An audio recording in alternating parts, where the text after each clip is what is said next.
Saudi Arabia now faces something that it has never dealt with before, a two-front energy siege. On Monday, Yemen's Houthi rebels declared a naval blockade against the kingdom, targeting the al-Mandeb Strait that comes just as the Strait of Hormuz remains crippled by the ongoing US-Iran war. Since February, the United States and the Israeli strikes on Iran have triggered Tehran's retaliation, a naval blockade that has choked nearly 89% of shipping through Hormuz.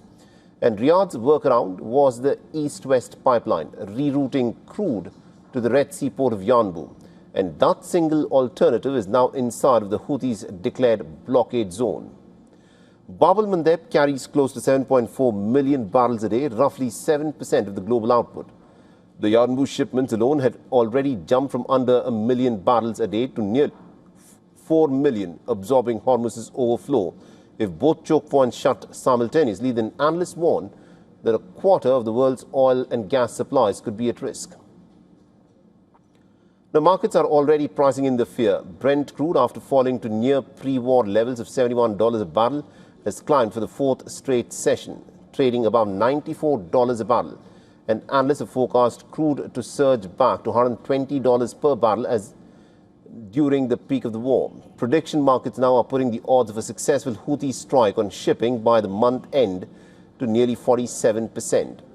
This is Iran's leverage play, pressurizing the Houthis to open a second front after Washington ignored ceasefire terms. Yahya Sari, the Houthi spokesperson, has called it an eye for an eye. Saudi Arabia has condemned the move, but it has not yet responded militarily. The Suez Canal, meanwhile, remains the only truly open western route, but has reduced Red Sea traffic, already limiting its relevance as a genuine alternative. With no third corridor and no untouched pipeline, Riyadh's options are shrinking fast, and so is the world's cushion against a full-blown oil shock.